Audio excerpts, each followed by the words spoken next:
Então, bom dia a todos, sejam todos bem-vindos. Espero que todo mundo esteja me vendo e me ouvindo. Já está começando a gravar a aula. Seguinte, vamos lá às recomendações já iniciais. A interação com vocês aqui é por meio do áudio. Então, vocês ativem o microfone, chamam o professor que eu paro e a gente eu esclareço qualquer tipo de dúvida. Não tiver problema no microfone, alguma coisa nesse sentido, também estamos online aqui no grupo do WhatsApp, onde está todos vocês aqui. Vocês também podem mandar pergunta por aqui, que eu também respondo, tá bom? Só fazendo a confirmação agora dentro da gravação. Vocês estão me vendo e me ouvindo?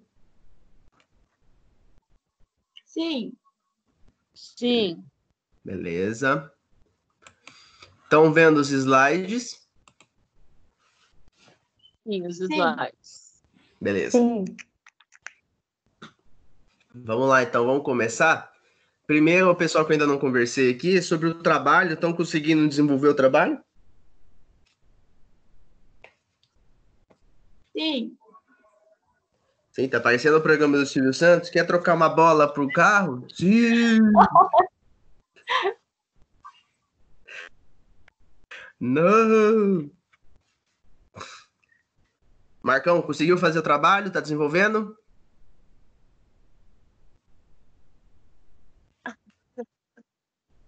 Tudo ok? Sim. Sim! Tudo ok, tudo ok. Beleza.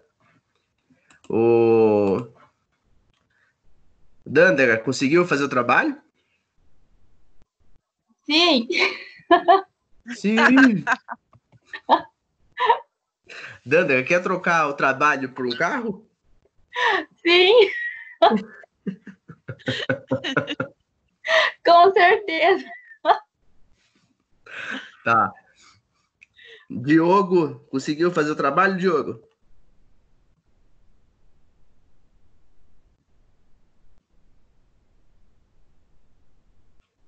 Gabriela Segato, conseguiu fazer? Sim. Sim.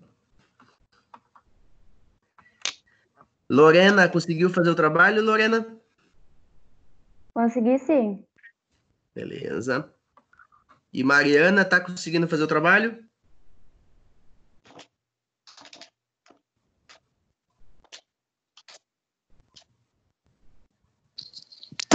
Tô conseguindo. Beleza. Espero que vocês consigam aí. Tem até essa semana aqui, né? Até sexta-feira, acho que eu dei o prazo para vocês fazerem o trabalho. Trabalho sossegado, fácil de fazer. É para ganhar os pontos. O gerente enlouqueceu. É promoção.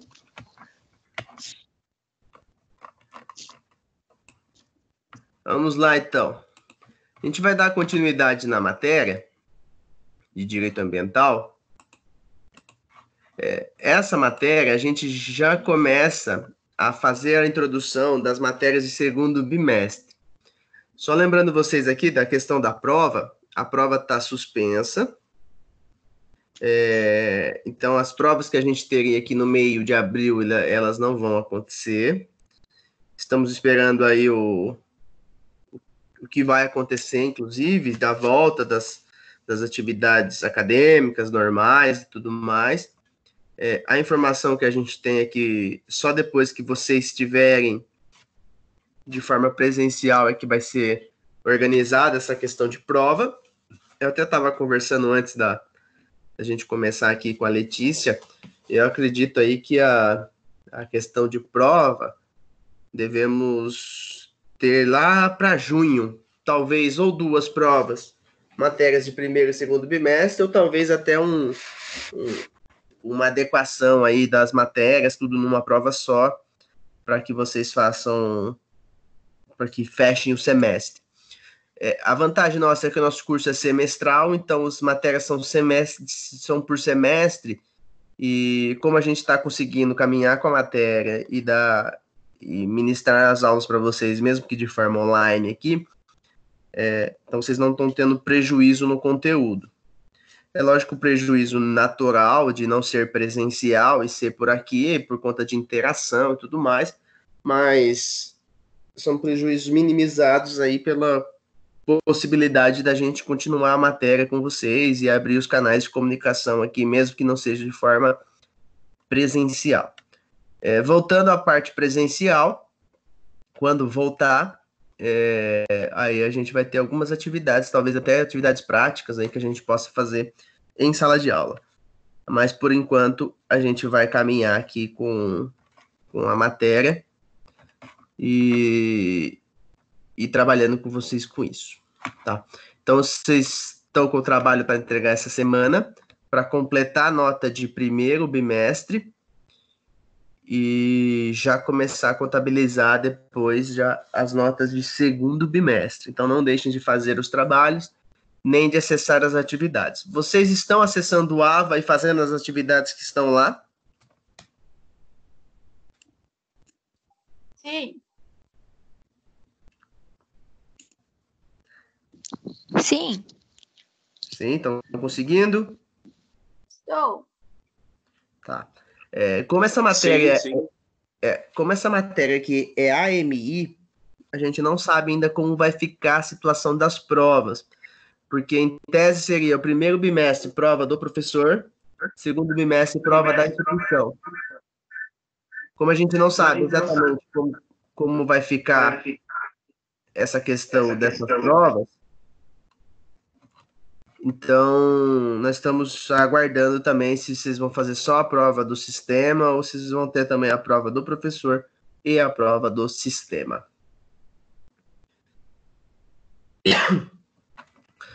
Vamos lá, então, aula 6, Direito Ambiental. Hoje a gente vai começar a tratar de um assunto muito importante chamado de SNUC, Sistema Nacional de Unidades de Conservação da Natureza, o chamado sigla SNUC. Esse sistema a gente tem em diversos locais no Brasil. Também agradecer aqui a presença do Sinai.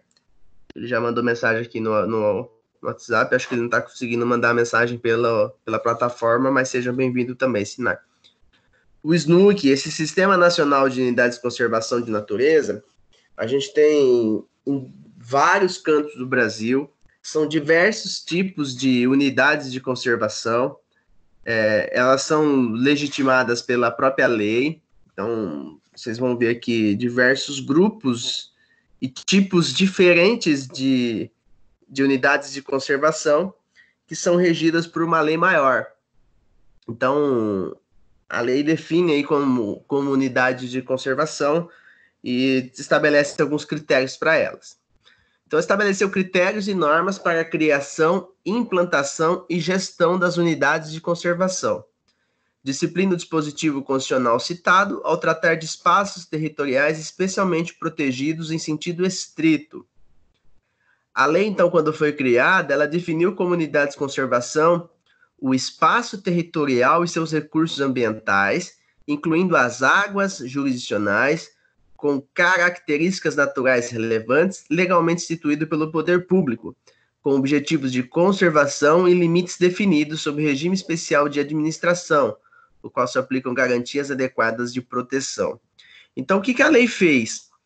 Ela garantiu espaços no território nacional de unidades de conservação, inclusive espaços de água, e gerou desses espaços formas diferentes de administrar o espaço.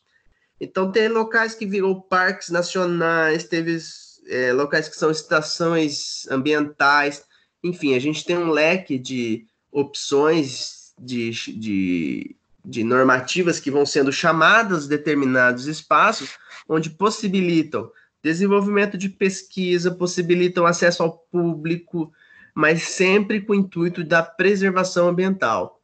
Então, essas unidades de conservação da natureza, a gente tem aos montes no Brasil todo, e elas servem como verdadeiros parques, alguns inclusive com entrada restrita total a pessoas, como outros com acesso às pessoas, até para usufruir parte dessa riqueza natural que a gente tem no nosso país. Assim, então, para a existência de uma unidade de conservação, é necessária a verificação e existência de relevância natural, o caráter oficial, a delimitação territorial, objetivo conservacionista e o regime especial de proteção e administração. Então, em vários parques que a gente tem e unidades de conservação, a gente vai ter, inclusive, formas diferentes de administrar. Alguns gerando, eventualmente, lucro mesmo, e outros gerando apenas gastos para o governo. Então, alguns são autossustentáveis e outros não. Então, a gente tem diversos locais, inclusive aqui muito próximos da gente, que são unidades de conservação. Então, para que seja estabelecido que uma unidade é de conservação, ela precisa ter relevância natural, ou seja, ela precisa ter elementos naturais que comprovem essa necessidade da preservação. Ela precisa ser um ambiente oficial, ou seja, o município, o estado ou a própria União precisa garantir que esse local é um local oficial. Ela precisa ter uma delimitação de terra, então ela precisa ter o começo, meio e fim, aonde ela está localizada. Ela precisa ter esse objetivo conservacionista, ou seja, o objetivo desse parque não é extrativista, não é de retirar nada, é apenas de conservar o ambiente como ele está hoje. E regime especial de proteção, ou seja, legislações municipais, estaduais e até da própria União, que garantem formas diferentes de proteção em decorrência do que tem nesses ambientes e de administração. Então, dá um exemplo aqui. Quem aqui já foi para a praia, já viu na beira do caminho indo para a praia, lá o Parque Nacional da Mata Atlântica. Tem outros lá, esqueci o nome agora, que é descendo a serra lá, tem um parque nacional lá. Aquele parque nacional, ele é limitado à entrada das pessoas.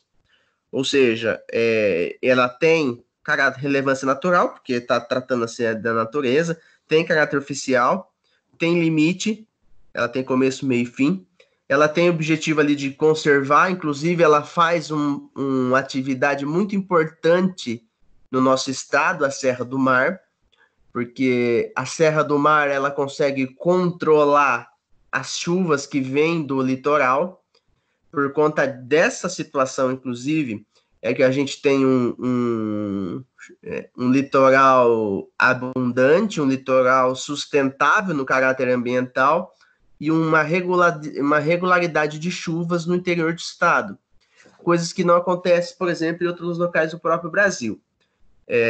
Não sei se vocês já têm conhecimento ou quando aprenderam lá no ensino médio a importância da Serra do Mar. O grande movimento de chuvas do Brasil tem dois locais. Um vindo da Amazônia e outro vindo da nossa costa litorânea. No estado de São Paulo em si, por a gente ter essa Serra do Mar, praticamente circundando todo o mar do estado de São Paulo, ela faz uma barreira natural para as nuvens. Então, as nuvens que vêm do mar, elas batem nessa serra e elas voltam para o mar. Isso faz com que a gente não tenha chuva em abundância a ponto de ficar insustentável cidades litorâneas.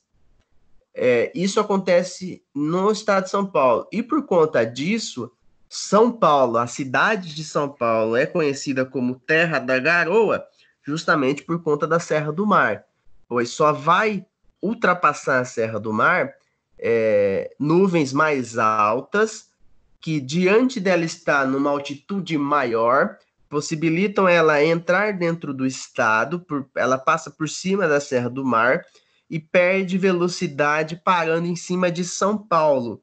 Por isso que São Paulo é conhecido como Terra da Garoa. E por conta disso, São Paulo tem um ciclo de chuva maior que outras cidades. E olha só como é diferente. caminhando aqui pela Anhanguera, passando São Paulo, daí a gente vai ter Jundiaí, Campinas, Sumaré, Americana, Limeira, Araras, Leme, Pirassununga,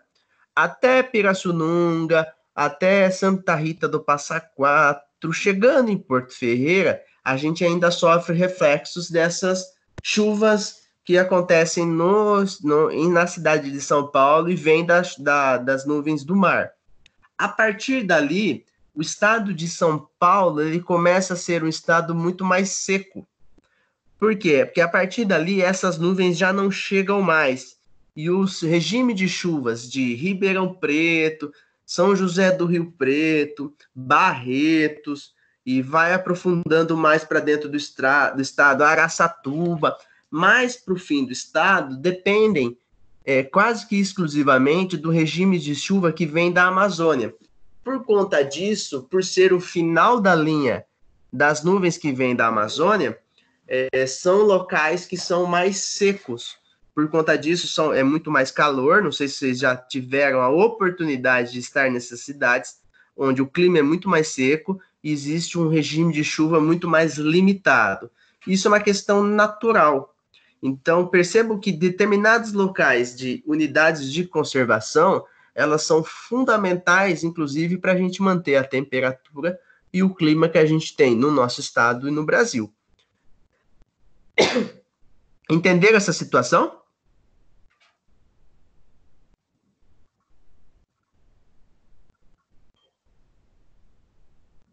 Sim, aqui tá tranquilo. E fazendo só um comparativo aí da Serra do Mar, isso não acontece no Nordeste brasileiro. Tanto é que no Nordeste brasileiro, a região de seca já é logo posterior à faixa litorânea. Isso acontece porque as nuvens que deveriam fazer a alimentação da chuva, elas entram para dentro do estado e vão embora para dentro do Brasil sem ter nenhuma barreira natural que focalizem ela em determinados locais para chuva. Então, as nuvens que são formadas no litoral nordestino, ele entra para dentro do Brasil, entra para dentro do estado e vai embora, ultrapassando, acabando sem fornecer chuva com certa regularidade. Por isso que a gente tem determinadas áreas lá que são de seca. Isso é a questão geográfica do nosso Brasil. E por conta dessas situações específicas, existem essas unidades de conservação, que são áreas que são protegidas para que a gente mantenha uma questão ambiental ecologicamente equilibrada. Então, o artigo 7 do Sistema Nacional de Unidades de Conservação diz que as unidades de conservação integrantes do SNUC dividem-se em dois grupos, com características específicas. 1, unidades de proteção integral e 2, unidades de uso sustentável. Nesses dois grupos, a lei prevê a existência de 12 categorias de unidades de conservação. São elas: unidades de conservação de proteção integral, que possuem como objetivo básico preservar a natureza, sendo admitido apenas o uso indireto de seus recursos naturais, exceção dos casos permitidos pela norma, sendo esta mais restritiva e mais rigorosa proteção. As unidades de proteção integral são de posse e domínios públicos, devendo haver a desapropriação de áreas particulares existentes em seus limites.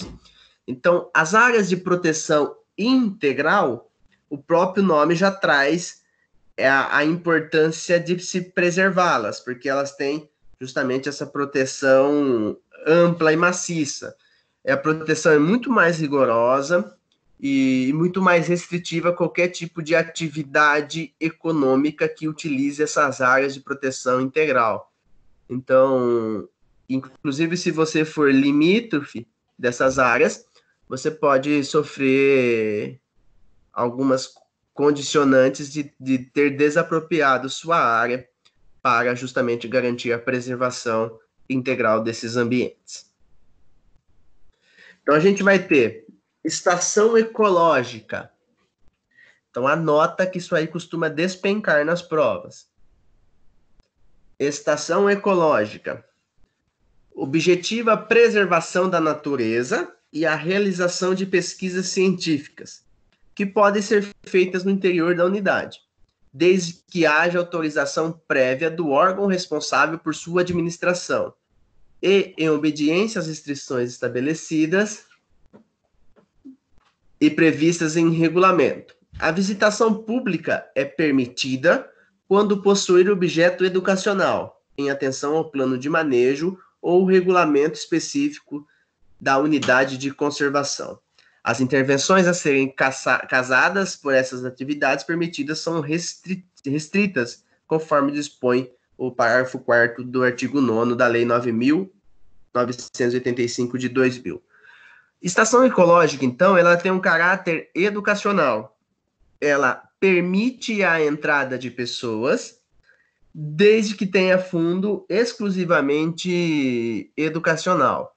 Então, os fundos educacionais são desde pesquisas com plantas, animais, ou o próprio solo, ou a água existente ali, ou até mesmo a autorização de excursões escolares que tenham fins exclusivamente de educação.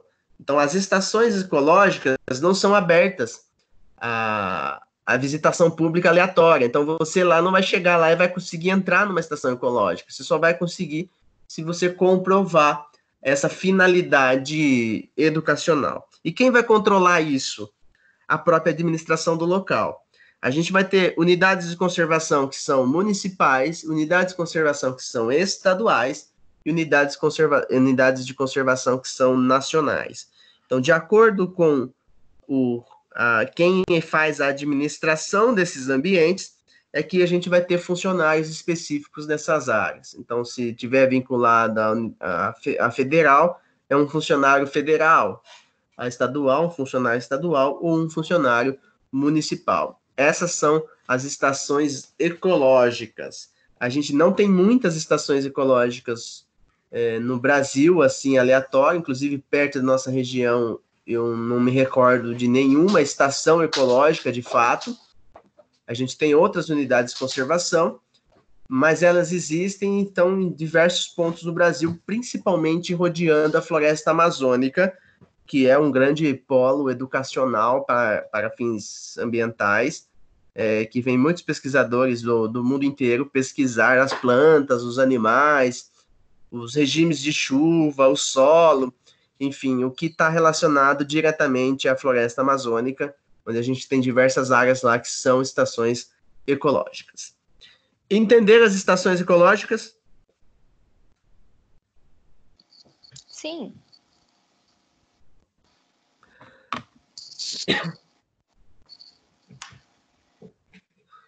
Beleza. Vamos passar, então, agora para a próxima.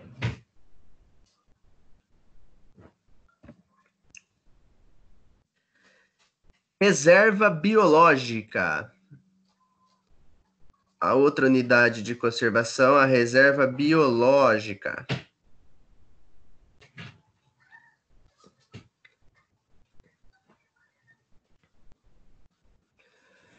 Visa a preservação integral da biota e demais atributos naturais existentes em seu interior. Não permite qualquer intervenção direta, com exceção às medidas de recuperação de seus ecossistemas alterados e ações de manejo necessárias para recuperar e preservar o equilíbrio natural, a diversidade biológica e os processos ecológicos naturais. Também permite pesquisa mediante autorização e a visitação pública de caráter educacional em atendimento a regulamento específico. Então, a gente tem algumas reservas biológicas no Brasil. Essas reservas biológicas são áreas que já foram degradadas, então elas sofrem essa limitação nesses ambientes para justamente ampliar medidas de recuperação dessas áreas. Então, a gente tem algumas aqui, unidade ecológica de Poço das Antas, de Sassafrás, de Perobás, unidade ecológica de de Bom Jesus são todas reservas biológicas que foram degradadas no decorrer do tempo, onde as pessoas, no próprio desenvolvimento do Brasil, acabaram degradando esses locais.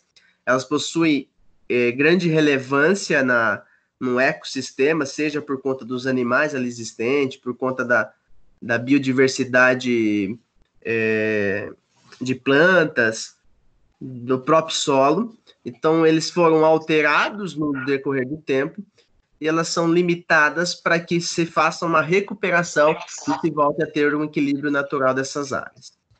Então, professor, a diferença da estação ecológica para a reserva biológica é que uma está degradada e a outra não? Exato, uma está degradada e a outra não. Tá, e aí, tá, ok. E aí a reserva biológica ela vai fazer essa recuperação, enquanto a estação ecológica ela não foi degradada e ela está lá justamente para preservar. Perceba que os dois têm a limitação de visitação e ela tem apenas caráter educacional. Então, você só vai conseguir visitar se você tiver fundos educacionais para fazer essa visitação. Tranquilo aqui, reserva biológica?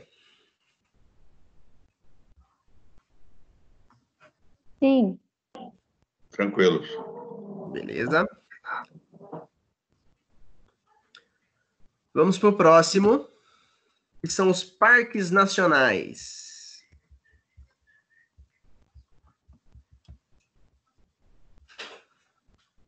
Parques nacionais. Os parques nacionais possuem o objetivo de preservação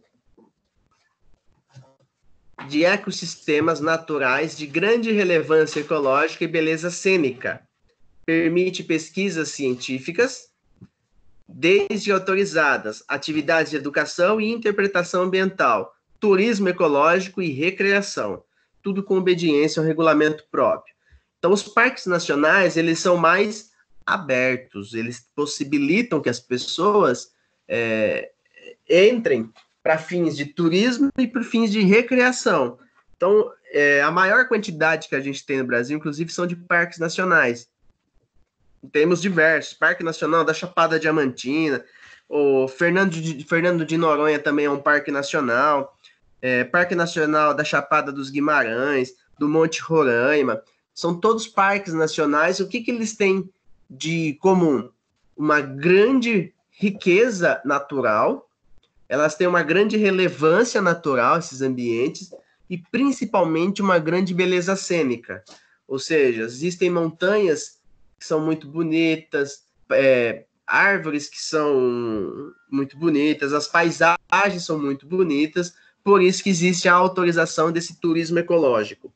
Mas o turismo ecológico, ele não é aleatório, ele também existe certo controle pelos próprios administradores do local, que vão garantindo que não ocorra uma degradação ou um acesso de forma irrestrita que acaba trazendo prejuízo para essas áreas. Não sei se vocês já tiveram a oportunidade de estar em algum parque nacional que a gente tem no Brasil, mas eles são muito grandes e de uma beleza cênica gigantesca, geralmente com muita cachoeira, com muita rios, que dá para ficar bastante encantado. Isso a gente tem aos montes no Brasil. Alguém aqui já foi em algum parque nacional? Professor, aqui junto a Porto Ferreira tem uma reserva ecológica da Vassununga, ou é um parque nacional da Vassununga? Não conheço. Alguém sabe me dizer aí? Eu não sei, professor. Eu já fui para Fernando de Noronha, assim, é bem bonito e você vê que eles dão uma atenção bem especial, assim, por ser parque nacional, né? Então a fiscalização lá é bem fechada nisso. A gente tem outras aqui no Brasil, aqui muito famoso, inclusive, Parque Nacional do Itatiaia, Parque Nacional do Araguaia, da Chapada dos Veadeiros. A Chapada dos Veadeiros. Itatiaia. Lá tem uma... Tem vários, né? Parque Nacional da Tijuca, Parque Nacional da Serra da Bocaina, Parque Nacional do Pantanal Mato Grossense, Parque Nacional da Serra da Canastra, Parque Nacional da Amazônia, Parque Nacional do Pico da Neblina, Parque Nacional dos Lençóis Maranhenses, Parque Nacional do Iguaçu, Parque Nacional dos Abrolhos, Parque Nacional da Serra do Cipó, da Chapada Diamantina, Fernando de Noronha, Chapada dos Guimarães, Monte Roraima. Tudo isso são alguns exemplos dos parques nacionais. Então, a gente tem parques nacionais muito grandes e outros menores. Por exemplo, o Parque Nacional do Caparaó tem 26 mil hectares, enquanto o Parque Nacional da Amazônia tem mais de 1 milhão de hectares.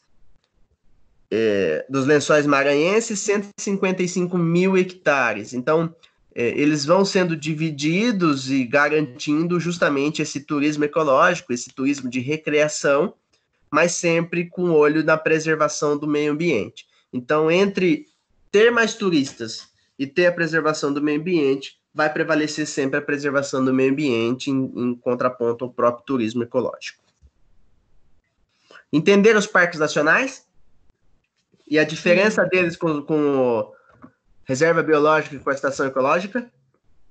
Sim.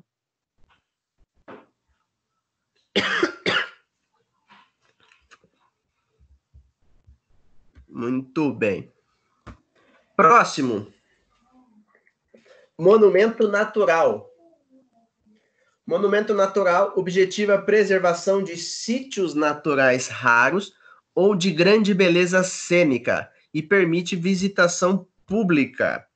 Então, monumento natural são áreas que existe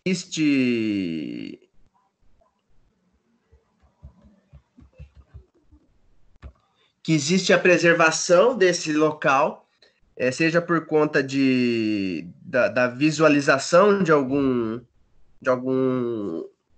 uma parte ambiental ali, seja de um grande cânion, ou de uma montanha, ou de alguma coisa nesse sentido, e elas são bastante raros e permite a visitação pública, ou seja, você pode chegar até lá desde que você não cause transtorno no local.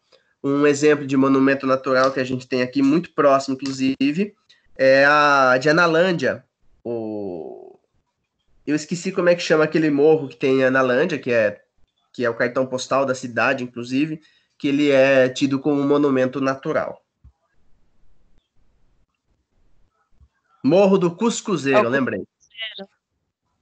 Professor, quanto a isso, tem uma pergunta. Essa área é monumento natural e é considerada de preservação permanente? Sim. Ou não? Sim. Tá. Inclusive, se você for dono de uma das terras que estão ali em volta, você tem a obrigação de não degradar aquele ambiente. Tá. Inclusive, o Morro do Cuscuzeiro está dentro de uma propriedade particular. É que o sujeito dono lá, ele permite a entrada das pessoas. A mesma coisa acontece em monumento natural, não sei se vocês já foram aqui em Tirapina, a gente tem a Cachoeira do Saltão. É a maior cachoeira do estado de São Paulo. Ela tem, se não me engano, acho que 70 metros, 60 metros de altura. É muito bonito e permite a visitação, você entra até debaixo da cachoeira aí. Ela também é tido como monumento natural e é uma área de preservação permanente. O sujeito não pode degradar nenhuma parte daquele ambiente. O que acontece é que se você tem uma propriedade particular onde tem uma condição dessa, você não pode degradar. E por conta disso, você vai tentar a classificação de algum desses itens para você permitir essa visitação pública e garantir que gere até uma renda específica com isso. Professor, essas áreas todas, elas todas, estação ecológica, reserva biológica, parque nacionais, monumentos naturais, são todos considerados áreas de preservação permanente. Sim. Isso, correto? Tá. Isso. Nesse caso, esse proprietário aí, que permite a entrada, né? Ele tem é uma propriedade particular, ele permite a entrada, e se o pessoal degradar lá a área, como é que ele faz? Ele responde Ele responde. para essa degradação. Ele responde. Ele é o responsável pela área. Então, quando ele vai fazer qualquer tipo de exploração, ele precisa garantir que a área será preservada. Então, ele não pode simplesmente liberar a entrada, né? Ele vai ter que tratar isso aí como um negócio, senão ele corre o risco de Sofrer ainda ser multado. punição ambiental, sim. Tanto é que no Morro do Cuscuzeiro, aqui em Analândia, é uma propriedade particular, só que ele não faz um controle de entrada, mas ele faz um controle de quantidade. Se tiver muita gente indo para o Morro do Cuscuzeiro, ele trava lá. Sim, mas aí ele também está criando um compromisso para ele de controle de entrada e saída da área. Isso aí gera um custo, né? Já o custo. Por isso que a maioria dessas áreas elas são cobradas taxas e faz uma cobrança para você entrar. E ele tem que ter alguém acompanhando, porque para evitar esse tipo a degradação, a poluição, ele ou não tem essa obrigatoriedade. Não Quem tem fiscaliza? obrigatoriedade, porque a obrigatoriedade é do dono. Sim, mas quem fiscaliza? Os órgãos ambientais podem fiscalizar se tá preservado ou não. O que leva mais em consideração na fiscalização?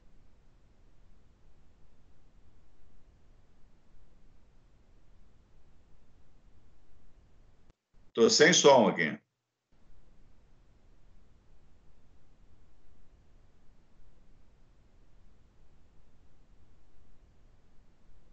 Professora, acho que aconteceu alguma coisa, porque aqui parou o som também. Sim. Aqui também parou o som. Parou o som e eu vou fechar meu microfone.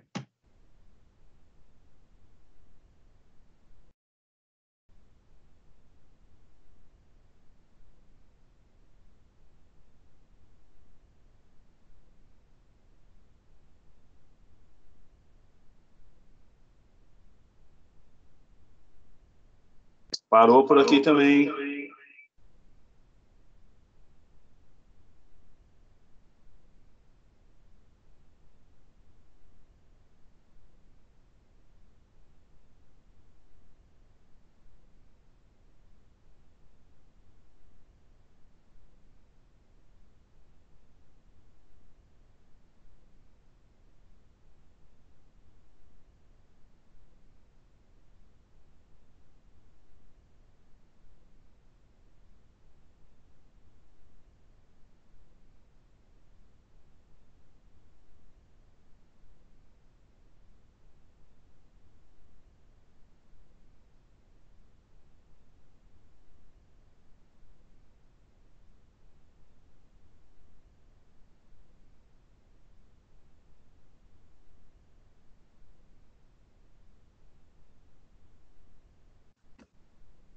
Olá, pessoal, vocês estão me ouvindo novamente? Agora sim. Isso, desculpa, Agora caiu aqui. Sim, agora sim. Agora voltou. Até onde vocês ouviram? Eu acredito que até a minha pergunta. A sua pergunta. A resposta da sua pergunta, Vargas, é de que o sujeito que está ali com a área, ele acaba cobrando ingresso justamente para garantir um dinheiro para preservação do lixo, limpeza do local. O professor parou também. Depois de meia hora. Entendeu, acho que Vargas? alguém tá com o microfone travado aí, tá dando interferência. Deixa eu ativar o mudo para todos aqui. Isso. Pode desativar. Vargas, entendeu a resposta? Sim, senhor, professor. Beleza. Sim, senhor. Vargas, você sabe como que a gente sabe que o sujeito é do crime? Não, senhor. Não, senhor? É quando começa a responder muito senhor. Sim, senhor. Sim, senhor. Quando a gente vai atender o cliente lá que foi preso, se ele começar a falar não, senhor, sim, senhor, pode ter certeza que ele já foi preso outra vez. É que geralmente o cara fala sim, senhor, não, senhor, e quer ir embora. E vai, né? Ou não. Vamos lá, voltando aqui então ao monumento natural, passamos agora ao próximo, chamado de Refúgio de Vida Silvestre. Ele visa proteger ambientes naturais para segurar a flora local e a fauna, mesmo que seja migratória. É permitida a visitação e pesquisa científica autorizada. Refúgio de Vida Silvestre, a gente tem alguns... Todo mundo está com imagem, eu não estou com imagem nenhuma. Não a tá minha aparecendo... também não. Não tá aparecendo slide? Não. Não, nada. Pera aí. A minha também não tá aparecendo nada. Eu acho que o professor saiu e não pôs de volta, compartilhou de novo. Pera aí. Geralmente, quando dá um probleminha... nessas tecnologias ainda. É um probleminha, é uma pecinha que fica na frente do computador. Eu sei. Agora apareceu. Apareceu? Ok, professor, agora tá ótimo. Obrigado. Beleza. Refúgio de Vida Silvestre, então, ele é um local onde ele garante que os animais ali existentes, essa vida silvestre que tem, ela vai conseguir se reproduzir ou ela vai conseguir garantir que ela se perpetue. Então, a gente tem alguns desses refúgios de vida silvestre no Brasil. Acho que aqui perto da gente a gente não tem nenhum. A gente tem, por exemplo, Mata do Junco, Rio Pandeiros, a própria Abrolhos também, uma parte dele é refúgio de vida silvestre.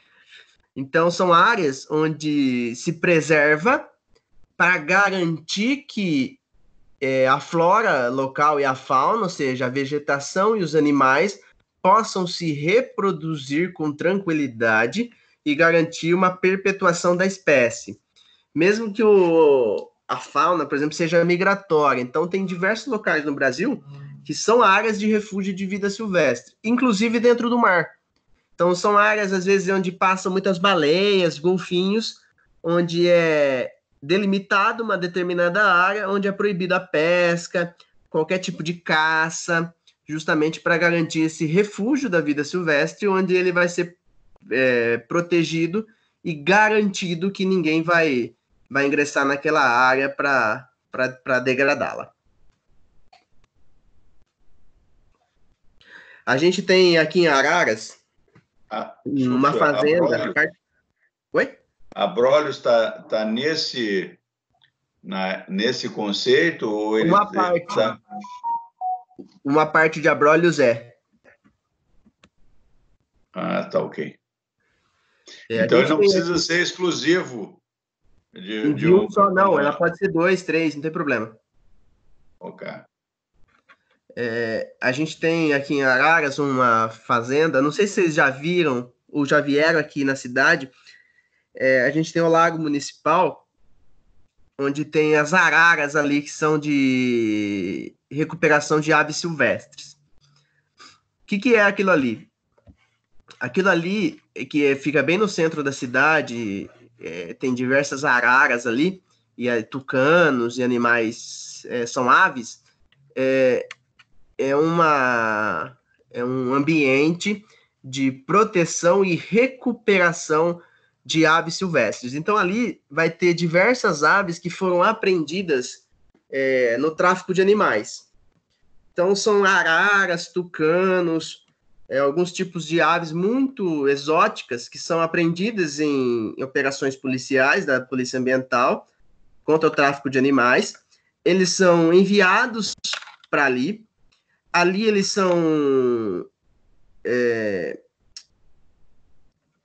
feito um trabalho com eles para que eles se tornem silvestres novamente, não mais domesticados. Alguns vêm muito domesticados, vêm repetindo palavras da família, nomes. Então, ele é feito um trabalho com essas aves para que eles voltem a ser silvestres e eles são soltos, depois de um tempo, em uma área de conservação, de refúgio de vida silvestre. É uma fazenda que tem aqui, e pouca gente sabe o endereço, inclusive. Eu já fui acompanhar, que eu trabalhava na prefeitura, eu fui acompanhar uma vez a soltura dessas aves. Elas são soltas, elas são chipadas e são soltas. Por que foi feito isso? Porque o prefeito anterior tinha uma vontade de que voltasse a cidade a ter araras sobrevoando, que é o motivo do nome da cidade. E atualmente tem inclusive, são 7 araras que são vistas com bastante frequência, inclusive no meu escritório lá, elas vêm direto, porque tem uma árvore muito grande atrás, ela tem, inclusive, acredito que um ninho ali, porque elas fazem muito barulho e elas passam o tempo todo. É muito bonita, não sei se vocês já viram de perto uma arara, ela é bem grande, então ela é bem bonita, e existe essa área de conservação, essa área de refúgio da vida silvestre. Então é solto esses animais lá, e lá eles vão ter alimento em pouca quantidade, justamente para incentivar esse animal a voltar à vida silvestre, a fazer a caça do seu próprio alimento, e eles são soltos e são livres. Inclusive, a estimativa do projeto é de que em 10 anos sejam soltas mais de 3.000 aves silvestres. E por conta disso, ela é espalhada pela região e ela costuma manter seu contato ali em torno de até 100 quilômetros de raio. Então, possivelmente, se você começar a ver aí em Leme, Pirassununga, Santa Cruz da Conceição, aves exóticas como tucano, papagaios, araras, possivelmente é dessa área de refúgio de vida silvestre, onde eles são soltos e eles são livres, se tornam livres novamente. Eles são todos chipados, esses animais, e são acompanhados periodicamente para ver se eles estão conseguindo se reproduzir ou não. Esses animais que vêm, eles vêm muito debilitados. Inclusive, teve uma que até se tornou mascote ali do ambiente, que ela não tem mais chance de recuperação, porque os traficantes perfuram um olho dela para que ela não tenha equilíbrio de voo. Daí ela não conseguia voar. E por conta disso, ela tentava levantar voo e ela caía. E como ela não tem chance de recuperação na natureza, ela vira presa fácil, ela se tornou uma mascote lá e para as crianças pôr a mão, tudo mais. É bem legal o trabalho. Se vocês tiverem oportunidade, fica no Lago Municipal e é feita essa recuperação desses animais e depois é solto nessa área de refúgio de vida silvestre, onde ele vai garantir essa perpetuação da espécie. Professor, Oi. Por que não há um incentivo, né, maior para a criação desses animais, a criação, que eu digo, criação e reprodução em cativeiro, para diminuir esse tráfico? Porque na medida que você estimula os criadores, né, principalmente de aves silvestres, você passa a inibir o tráfico. Porque se tiver um comércio legal, né, a tendência é diminuir. Porque quando falta no mercado, o pessoal vai buscar onde vai buscar na natureza, né? Onde não custa, em princípio, não custa nada, né? Mas se houvesse um incentivo, haveria mais animais, né? Esses animais teriam controlados, porque eles são controlados pelo IBAMA, né? E talvez a pessoa pudesse ter um bicho desse pet, né? Isso aí colaborasse para a diminuição. Eu não sei o que o senhor pensa a respeito. Quem mais quer dar opinião? Pode falar?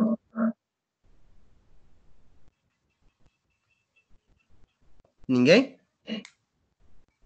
Olha, Vargas, esse é o mesmo problema. O tráfico de animais é o mesmo problema do tráfico de drogas. pergunto para você, devolvo a pergunta. Por que não se libera a droga também? Afinal, pelo mesmo princípio do tráfico de animais, a gente teria uma diminuição dos casos de traficantes de drogas, porque seria regulamentado pelo governo, e por conta disso a gente teria menos problemas com drogas, porque seria regularizado. Por que não acontece? Por falta de uma vontade política e uma atuação mais centrada nesse tipo de situação. O que acontece é que o tráfico de animais, hoje, vindo principalmente do centro-oeste e da região amazônica, ela é o terceiro tráfico mais realizado no mundo. Ele só perde para o tráfico de drogas e para o tráfico de seres humanos. Depois já vem o tráfico de animais. E falta uma vontade política de fato, garantir que criadores regularizados tenham isso. Hoje, já existe um princípio disso que você trouxe. Existem alguns locais que possibilitam a criação específica. Mas o que acontece no Brasil é que animais que são brasileiros, existe vedação legal de que você crie eles. Então, você não pode criar uma arara na tua casa, a não ser que você tenha autorização do IBAMA. E o IBAMA não consegue nem tomar conta do que ele tem hoje. Então, acrescentar mais um item para que ele tome conta também dos criadores, para ver se estão criando de forma regular e tudo mais. Então, é mais uma falta de interesse político, tá? Professor, todos os criadores amadores, eles têm um cadastro junto ao IBAMA. Todos os criadores amadores que criam pássaros da fauna nativa, né, silvestre, eles têm registro, obrigatoriamente eles têm registro no IBAMA, assim como você registra a tua arma, né, num órgão federal, né? Então, eu vejo uma diferença muito grande. Quando o senhor deu o exemplo da droga, eu vejo uma diferença muito grande, porque a droga traz um malefício à saúde. Um animal em casa, quer dizer, qual é a diferença de você ter um cachorro, ter um gato ou ter uma ave em casa? Em termos de segurança para a pessoa que está, por exemplo, usufruindo da companhia, né? É um animal de companhia, né? É uma coisa muito diferente, na minha visão. Né? Licença. Sim, eu disse. Licencinha, deixa eu falar. Eu acho que aí cabe mais assim, a droga causa um malefício, claro, para as pessoas, e pela visão ambiental, se você começa a criar animais em outros lugares que não são próprio deles, você causa um desequilíbrio para o meio ambiente também. Sim. Porque você está colocando um animal, uma espécie ali que não é própria do lugar dele, que ele não está... ele não é criado naquele ambiente, pode caçar outros animais. Eu não estou falando os termos certos, assim, mas ele pode gerar um desequilíbrio. E você jogar um peixe num rio que não é próprio dali, ele vai começar a caçar os peixes que são naturais dali. Eu acho que isso implica também com aves, com outros tipos de animais. Eu acho que esse é um dos motivos de ser proibido, né? Sim. Esse é um dos pontos. Não se domesticar alguns certos animais, né? Sim. Desculpe, mas o que acontece é o seguinte: nós temos hoje pássaros que foram importados, né, no Brasil. Nós temos aqueles que foram importados legalmente, como os pássaros que você tem em casa, normalmente canário, esse tipo de animal você tem em casa, e tem autorização, ele é anilhado, você pode comprar em qualquer loja Por que diferente seria de nós, que é um animal, esse é um animal exótico, né? Que não é da fauna brasileira. Por que eu não poderia ter um animal da fauna brasileira, um animal, né? Oi? Canário é da fauna brasileira. Quem? Canário é da Canário? fauna brasileira. Está enganado. Da fauna brasileira, o que você tem é o canário da terra. Eu estou falando de canário belga, esses amarelinhos que todo mundo vê por aí e acha que são nossos. Não são nossos. Isso aí são animais da fauna exótica, são de outros países. Tá? Então, Justamente. o que você tem silvestre que não é nosso e que é espalhado pelo Brasil? Pardal. Foi um bicho que foi trazido, né, da Europa e soltaram aqui e deu certo, né? Não tem predador. Tu vê pardal em tudo quanto é lugar. No entanto, os nossos pássaros estão quase, né, alguns pássaros estão quase em extinção, né? Como o bicudo e outros animais, né, que poderiam ser incentivados mais a criação. Aliás, existem criadores legais, né, para esse tipo de animal, mas como são muito poucos, custa muito caro você ter um animal desses. Né? Um animal desse registrado, que você, como amador, pode registrar no IBAMA, um filhote custa em torno de 300, 350 reais. Isso é para o pessoal ter uma noção da coisa. Eu estou falando do criador, tá? Não, tem diversos. Eu tenho um criador registrado pelo IBAMA de pássaros exóticos. Exóticos, né? Não são brasileiros, são estrangeiros. Vargas, tem diversos pontos, inclusive até um deles trazidos pela própria Letícia aí, de que essa preocupação do desequilíbrio ela é natural, até porque para você criar um animal desse porte, um animal muito grande, por exemplo, você precisa de uma área muito grande e depende do local onde você vai fazer a criação, você vai ter os predadores naturais desse animal, como esse animal também vai ser predador de outros. Então é um assunto muito complexo. A gente avançou bastante nesse assunto com diversas autorizações de criadores específicos, ainda é muito pouco, mas é o que a gente tem até o momento. Mas dentro das nossas florestas, tanto da floresta amazônica como na área do centro-oeste, a gente tem em abundância muitos animais que já não são vistos mais na nossa área aqui. E por conta até desse próprio apelo ambiental, é cada vez mais restrito o desenvolvimento dessas áreas próximas do Pantanal, próximas da área da floresta amazônica. A gente vê muita degradação e apesar de um incentivo, inclusive de alguns políticos, mas a gente ainda tem muitas áreas de preservação que ainda garantem a existência de muitas espécies. O que a gente tem que coibir é o tráfico, e o tráfico se coíbe muito fácil, só não comprar. Quando você não compra, você não tem como, você vai ficar com o animal lá e não vai conseguir nada. Então a conscientização por meio da educação é o caminho mais rápido de você eliminar de vez o tráfico, que se não tem comprador, não tem quem vende. Isso é uma questão automática. Então se as pessoas não comprarem esses animais que são da fauna brasileira, que estão em perigo de extinção e que são trazidos por meio do tráfico de animais, se a pessoa não comprar, automaticamente ela não traz mais.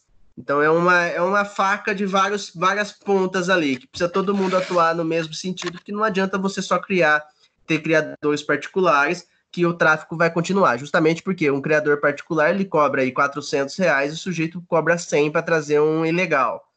Então, o ponto principal aí é de quem compra. Igual peça roubada, tráfico de drogas, se você eliminar quem compra, automaticamente você não tem o resto. Mas isso é uma discussão muito mais acalorada e aprofundada, inclusive, sobre essa questão de animais. Mas, a princípio, não compra animal dessa origem, que automaticamente você está desestimulando o tráfico de animais. Beleza? Vamos seguir? Nós vamos conversar num outro momento aí sobre esse assunto aí. Você vai estar armado ou não? Não vou estar armado, não. Eu vou estar armado de argumentos.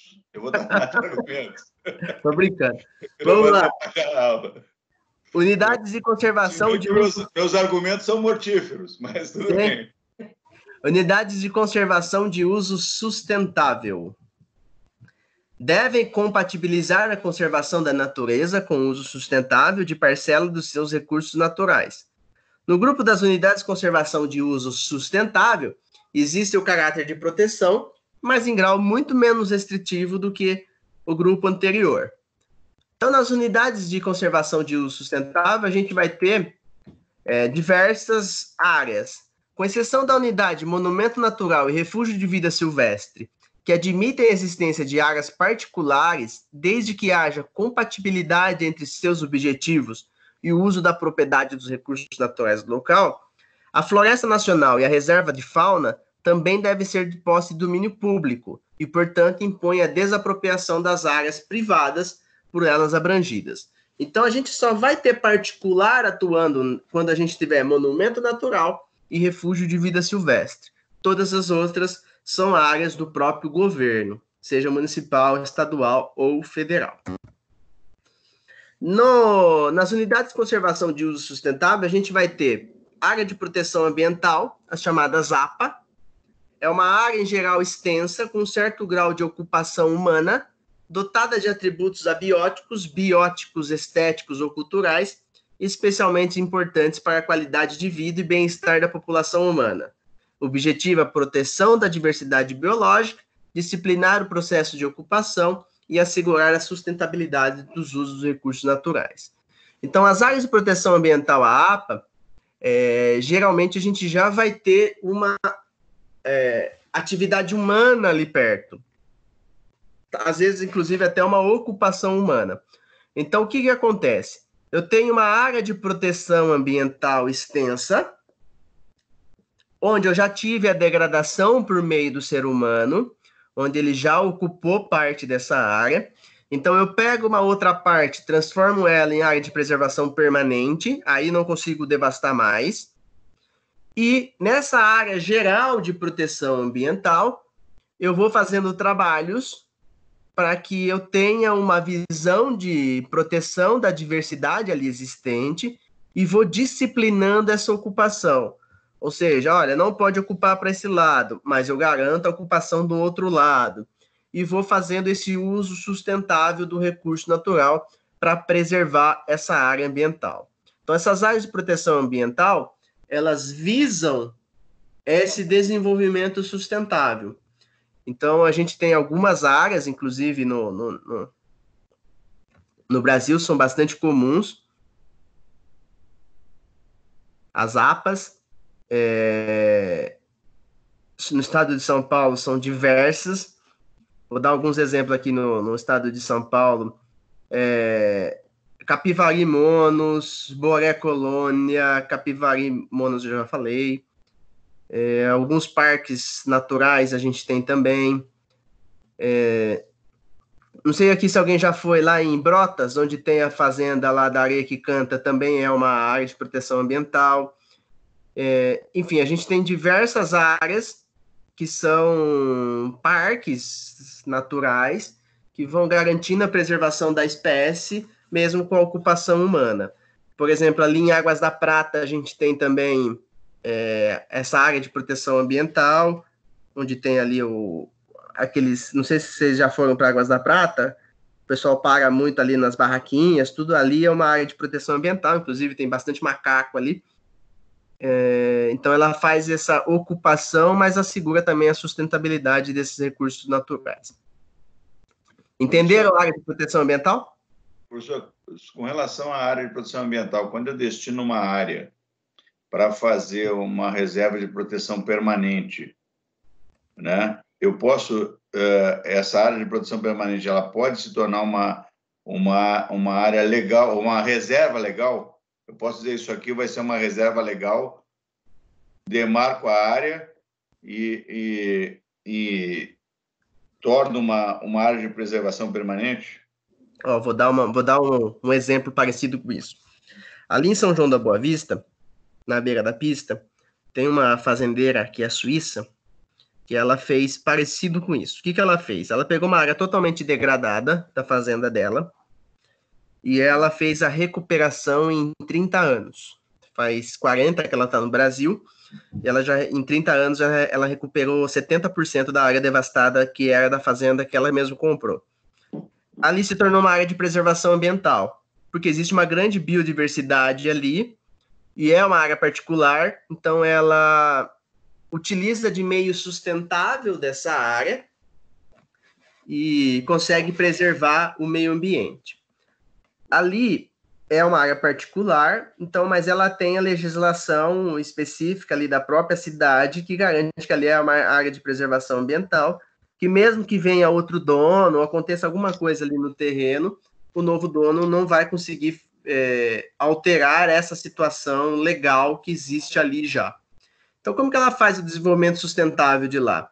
Ela planta café entre as árvores. Então, ela tem um tipo de café especial, onde tem um manejo diferente desse café. Então, ela consegue ali, nessa área de proteção ambiental, fazer esse desenvolvimento sustentável, inclusive econômico. Essa área, ela já tem proteção legal, que a própria lei do município já garante. Então, independente de quem comprar a área, se ela morrer, os filhos quiser vender, qualquer coisa nesse sentido, essa área já está protegida, porque tem legislação específica que garante que ali é uma área de proteção ambiental. Você, particular, pode fazer o mesmo? Pode fazer. Você não vai conseguir transformar em uma reserva legal, porque reserva legal vai ser só domínio público. Mas áreas de proteção ambiental, onde garantam que ali, nessa área que você recuperou, será sempre uma floresta, será sempre uma área onde tem uma grande biodiversidade, você pode fazer a recuperação e depois lutar para que a legislação garanta que ali seja uma área de proteção ambiental. É possível. Aqui nós temos, aqui na área de Preço Número, nós temos algumas áreas assim que são praticamente intocáveis. Por exemplo, na área da academia, nós temos uma área da fazenda lá, que tem uma área que não é que seja uma área de preservação permanente, é que a gente não permite a entrada de ninguém nessa área. Então, nós temos um jequitibá milenar lá, muito, muito bonito, difícil, pouca gente conhece, porque não é vedada a entrada, né? Então, se tem esse tipo de coisa. E na USP aqui, na USP já é uma situação um pouquinho diferente, porque tem um trânsito muito grande. Mas eles fizeram em 2015, inclusive é um motivo do trabalho que eu vou fazer, eles fizeram um projeto de reflorestamento na área de APP, em algumas áreas de APP. Então, ali, já o trânsito, como o trânsito é muito grande, é mais complicado de fazer preservação. Eles tentam fazer, mas existe um movimento muito grande, tem gente que mora lá, então é um pouco mais complicado. Mas vale a pena visitar quem tiver oportunidade, né?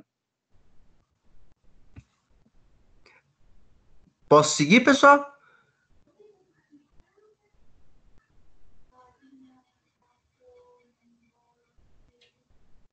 Vamos lá para o próximo. Área de relevante interesse ecológico. É parecido com a área de proteção ambiental, só que a área de proteção ambiental é uma área extensa, enquanto de interesse ecológico é uma área de pequena extensão, com pouco ou nenhuma ocupação humana, com características naturais extraordinárias ou que abriga exemplares raros da biota regional.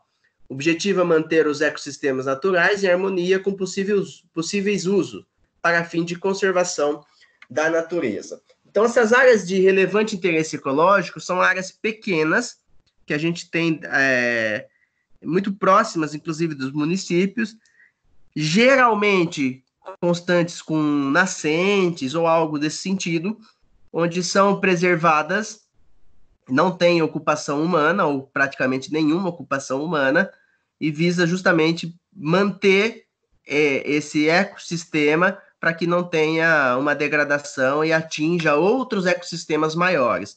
Então, porque geralmente ecossistemas maiores dependem de ecossistemas menores para que exista. Então, essas áreas de relevante interesse ecológico são essas pequenas áreas que a gente tem no decorrer do estado de São Paulo inteiro, no Brasil todo, que garantem essa preservação desse ecossistema maior. Então, são pequenas áreas de relevante interesse ecológico. Próximo, Floresta Nacional.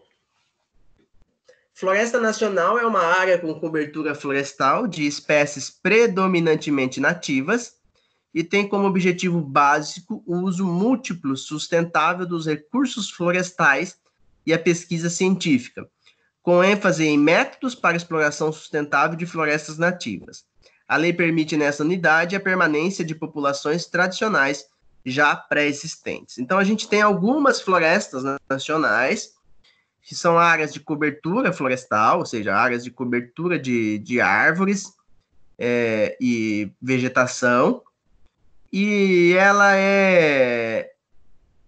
pode ser usada para diversos itens. Eu posso fazer um manejo sustentável da própria madeira, da própria água, do próprio ambiente que eu tenho ali, mas elas são áreas também de proteção. A diferença para outros ecossistemas aqui de unidades de conservação é que ela garante que a população ali já existente, que seja tradicional do local, ou seja, já está lá há muitos anos, ela permite a permanência dessas pessoas, desde que tenha um fundo de recuperação e um fundo de manter aquela área que está sendo preservada. Então, as florestas nacionais, a gente tem algumas, ela existe desde 1934 no Código Florestal. Alguns exemplos: a Floresta Nacional do Carajás, Floresta Nacional de Pacatuba, no Espírito Santo, Floresta Nacional dos Tapajós, no Pará, Floresta Estadual Metropolitana, no Paraná. Enfim, a gente tem diversas florestas nacionais no Brasil que são classificadas desta forma. Entenderam Floresta Nacional?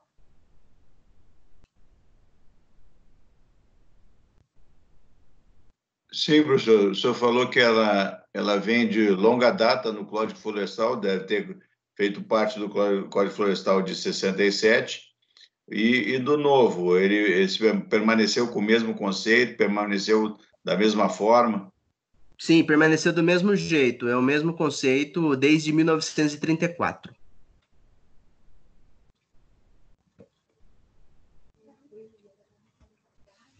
Próximo, reserva extrativista e a reserva de desenvolvimento sustentável são áreas de existência de populações tradicionais que possuem seu sustento dos recursos existentes nas unidades.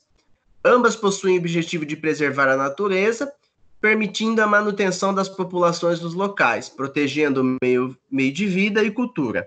Na reserva extrativista, são proibidas a exploração de recursos minerais e a caça. Então, a reserva extrativista e a reserva de desenvolvimento sustentável são áreas que a gente tem que visam preservar não só a natureza, como também a população tradicional do local. Então, a gente tem muita área de reserva extrativista, por exemplo, no norte, que são reservas extrativistas da borracha, do açaí, entre outros produtos que são naturais de lá, que são naturais dessas populações, e servem de sustento para elas. Então, não seria justo nem coerente eu tirar a população de lá para preservar o que a gente tem lá. Então, cria-se essas reservas extrativistas, onde as famílias ali que moram podem fazer a extração desse bem natural, desde que ele atue de maneira sustentável, ou seja, não tire tudo de uma vez, tire de forma gradativa e faça a recuperação da área, mantendo a população no próprio local e garantindo um meio de vida e econômico para a região ali atingida. Entenderam reserva extrativista e reserva de desenvolvimento sustentável?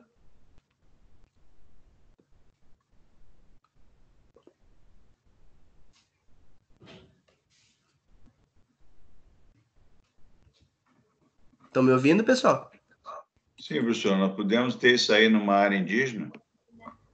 Temos, inclusive, em várias áreas indígenas isso. No entanto, eles não são proibidos nem de caçar, nem de explorar recursos minerais. Então, mas a gente tem que entender como que é a caça e como que é o recurso mineral de populações indígenas. População indígena não entra com grandes máquinas para fazer recurso mineral e nem caça.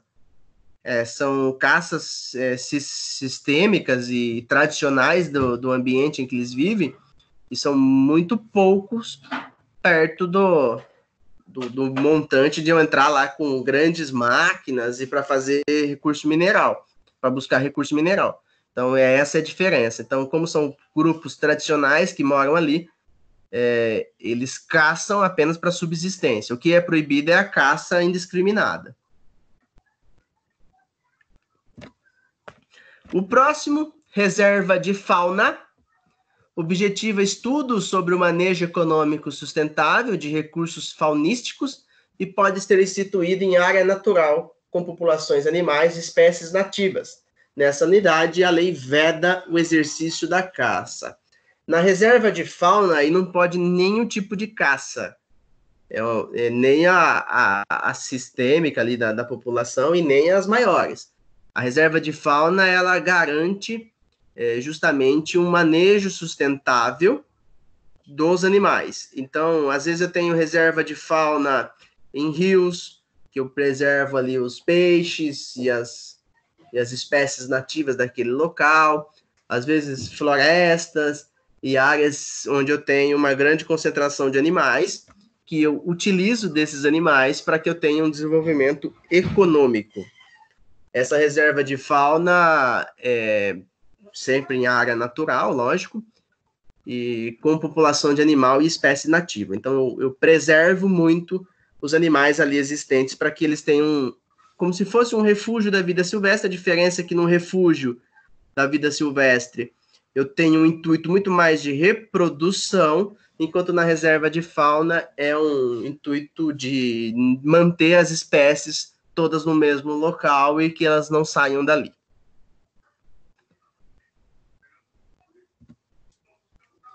O próximo, e está acabando já, Reserva Particular de Patrimônio Natural, o RPPN.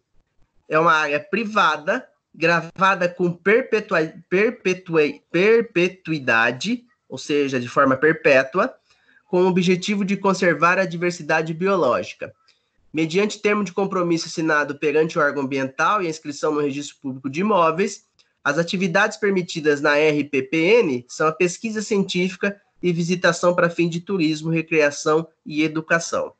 Então, se você em particular, tem interesse de transformar sua área numa área completa de preservação ambiental, você registra isso no cartório, transforma em reserva particular de patrimônio natural, e aí de forma perpétua, nunca mais ninguém tira essa condição de patrimônio natural permanente, e vai ser para o resto da sua vida e da vida de outras e outras gerações para conservar essa diversidade biológica dessas áreas. Ô, professor, pode usar o fato de ser... básica. Em Leme tinha aquele zoológico e ele foi fechado. Como é que fica essa situação do local em si? Fica abandonado? Quer dizer, a prefeitura deve dar um amparo, mas até então tiraram os animais de lá, enfim, fechou. Acabou o zoológico em Leme. Vamos lá. O que é essa área? Essa área do zoológico de Leme, ela é uma área pública, ela é da prefeitura, só que ela é uma área de preservação permanente. Ou seja, a prefeitura não pode construir nada no local. Ela vai ter que preservar o local. E como que faz para você preservar o local? Apenas não deixando ninguém mais entrar, e ela deixa que as árvores cresçam, que a vegetação tome conta. Isso não é abandono.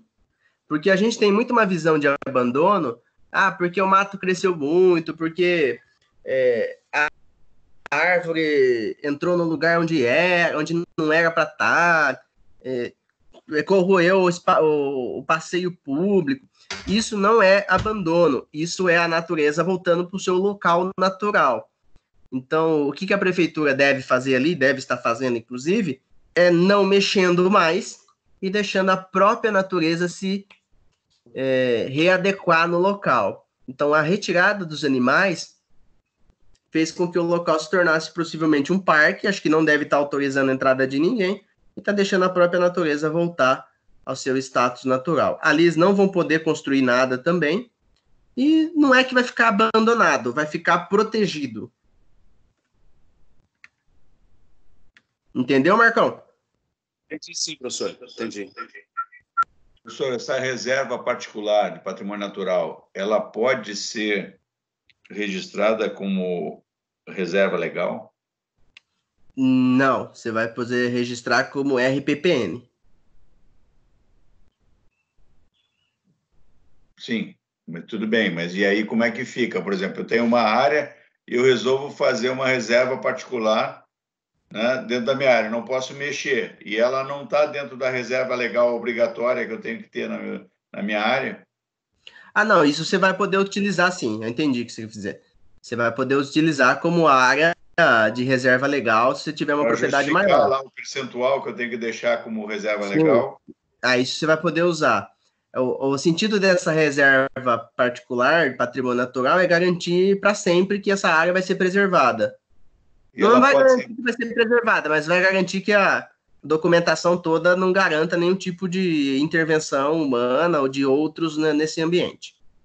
Certo? E ela, se ela for maior ou superior à área prevista, eu posso emprestar, alugar, né, para compor com outra que estiver faltando em outra propriedade? Pode sim. Aí é mediante contrato, como é que se Mediante faz? contrato e autorização do órgão ambiental. Ah, ok, obrigado. Beleza?